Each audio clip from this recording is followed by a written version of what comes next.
अस्सलाम वालेकुम beautiful people, welcome to my YouTube channel. कैसे हैं आप सब लोग? हम अल्हम्दुलिल्लाह बिल्कुल ठीक ठाक हैं और मेरी दुआ है कि अल्लाह ताला आप सबको भी खैर खैरियत से रखे।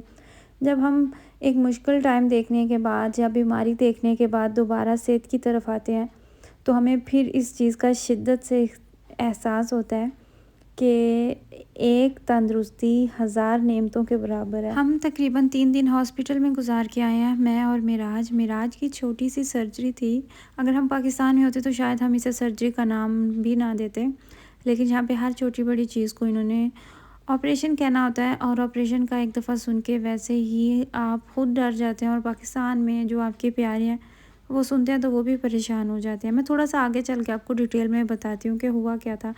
यहाँ पे हम अपना इंतज़ार कर रहे थे, उन्होंने टाइम लगा दिया था। 7:30 बजे हम हॉस्पिटल पहुँच चुके थे और मिराज को लेके गए थे वो सर्जरी के लिए तकरीबन 12 बजे, 12 से 15 मिनट पहले, और यहाँ पे हम इंतज़ार कर रहे थे।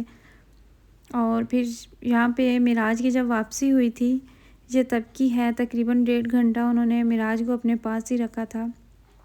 मैं गई थी दरवाज़े तक, लेकिन उसके बाद मैं और ज़ावियार को साथ लेके रूम में शिफ्ट हो गई। हस्बैंड मेरे भी हमारे साथ ही थे, लेकिन उनकी टाइम लिमिट थी तो उन्हें फिर जाना पड़ा हॉस्पिटल से बाहर घर, क्योंकि कोरोना की वजह से फिर थोड़ी सी रिस्ट्रिक्शंस जो हैं ये बढ़ा रहे हैं। और यहाँ पे जब मिराज को वो वापस लेके आए थे, मैं अपनी फीलिंग्स आपको बता नहीं सकती कि ये टाइम मेरे लिए कितना मुश्किल था। बस ऐसे था जैसे गुजर ही नहीं रहा और कब मिराज उठेगा। हालांकि वो यहाँ पे गहरी नींद में सो रहा था, डॉक्टर्स मुझे बता के भी गए थे, तसल्ली भी दे के गए थे। बस अल्लाह ताला ने माँओं का दिल इतना नरम और इतना हसास बनाया होता है उनकी औलाद के मामले में। अच्छा, उसके बाद जब मिराज का तकरीबन शाम तक उसका सोते ही गुजर गया, वो उठा नहीं था। और यहाँ पे फिर जो मेरे लिए लंच आया था उनकी तरफ से, एक्चुअली 2 से 3 मंथ हो चुके थे मिराज के डॉक्टर्स की तरफ चक्कर लग रहे थे। और बार बार मौसम जब भी चेंज होता है, खांसी इसकी नहीं ख़त्म हो रही थी। और फ्लू जो है वो तो आपको पता है कि बच्चों का, पूरी सर्दी जो है ना, वो फ्लू तो बच्चों का जाएगा ही नहीं। हाँ, और प्लस ये कि अगर आपका बच्चा रात को सोते हुए खराटे भी ले रहा है तो भी आप एक दफ़ा नाक और कान वाले डॉक्टर के पास ज़रूर जाएं, चेकअप करवाएं। एक्चुअली वो आपका जो बच्चों का फैमिली डॉक्टर होता है वही आपको वहाँ पे भी भेजता है। तो हम वहाँ पे गए, उन्होंने कहा कि मिराज के जो कान के अंदर बच्चों के, उन्होंने कहा कि क्लीनिंग करने वाली होती है। बच्चों बार बार नज़ले से उनके जो कानों के अंदर है वो थोड़ा सा इन्फेक्शन हो जाता है। अगर वो चाहें तो आप करवा सकते हैं, वरना 10 से 12 साल की एज में वो ठीक भी हो जाता है ऑटोमेटिकली। तो हमने प्रेफर किया कि हम रिस्क नहीं लेते, हम इसका अभी से करवा लेते हैं ख़त्म, क्योंकि खांसी इसकी नहीं ख़त्म हो रही थी। और यहाँ पे एक लिमिट होती है, उसके बाद आपको दवाइयाँ देनी भी डॉक्टर बंद कर देते हैं। और सेम अबराज के साथ भी यही हुआ था। हमारी एक्चुअली जून की थी अपॉइंटमेंट सर्जरी की, लेकिन हमारा दिल नहीं चाह रहा था, तो हमने कहा, तब मौसम अच्छा था तो हमने इग्नोर कर दिया। लेकिन उसके बाद फिर से इसी तरह तबीयत जो है वो डाउन होना स्टार्ट हो गई, तो फिर हमने दोबारा से सारी अपॉइंटमेंट्स जो है वो ली और अभी हमारी सितंबर में बारी आई। उठने के बाद मिराज जब जागा तो उसके, ज़ाहिर सी बात है, जब आपको वो एनेस्थीसिया देते हैं तो उसके वो जो पाइप आपके मुंह के अंदर रखा जाता है ऑक्सीजन के लिए, तो उससे आपके गले में थोड़ी सी खराश होती है। तो वो बार बार खांसी कर रहा था और रो रहा था उसे, तो वो तो खुशी खुशी सो गया कि मैं हॉस्पिटल में, हमने उसे कुछ भी नहीं बताया था कि आपके साथ क्या होने वाला है। बच्चे परेशान हो जाते हैं, तो वो जब जागा तो वो बार बार रो रहा था, परेशान था, मैंने घर जाना है। तो वो थोड़ा सा जो पहले दिन था ना वो मुश्किल गुजरा। और फिर अर्ली मॉर्निंग उठ गया 5 बजे, बोर हो रहा था, तो फिर मैं उसको बाहर लेके गई हुई थी हॉस्पिटल में। हम एक राउंड लगा के आए, उसके बाद नाश्ता किया जो कि उसने थोड़ा बहुत खाया, दिल नहीं उसका चाह रहा था।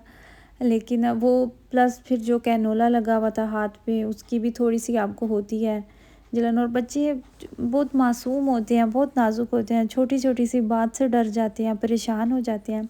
और जैसे अभी आपने पहला क्लिप देखा, ज़ावियार को उसने अपने पेट के ऊपर बिठाया हुआ था और उसको झूले दे रहा था। और बच्चे इतना मासूम होते हैं कि इलेक्ट्रिक बेड ऊपर जा रहा है, नीचे जा रहा है, बस यही चीज़ जो ये खुशी का पायस थी। लागे फ्यूचर की, मतलब आने वाला टाइम सोचे बिना कि क्या होने वाला है। बच्चे बस बहुत प्यारे इसीलिए लगते हैं, बहुत मासूम होते हैं। फाइनली तीसरे दिन जहाँ पे हम घर जा रहे थे, और माशाल्लाह अल्लाह ताला का बहुत शुक्र है, मिराज बिल्कुल ठीक है। जिस दिन हम घर जा रहे थे उस दिन भी अभी आप देख सकते हैं बिल्कुल ठीक है। और अभी जब मैं वीडियो बना रही हूँ आज दूसरा दिन है और इतना वो खुश था जब डॉक्टर आई, उसने चेकअप किया, पूछ रहा था मुझसे बार बार। मैंने दूसरे दिन डॉक्टर से कहा कि ये बिल्कुल ठीक है, हो सकता है हम घर जा सकते हैं, अगर हो सकता है तो हमें आप इजाज़त दे दें। तो बच्चों के मामले में ज़रा भी वो आपकी नहीं सुनते पेरेंट्स की, वो वही करते हैं जो उन्हें खुद अच्छा लगता है। तो जो बच्चों के लिए बेहतर होता है, जो वो खुद बेहतर समझते हैं, तो वो जैसे तैसे हमें एक और रात जो है वो वहाँ पे गुजारना पड़ी। और जब डॉक्टर आई तो मिराज के मुंह से बेख्तियार निकला मुबारक हो हम घर जा रहे हैं।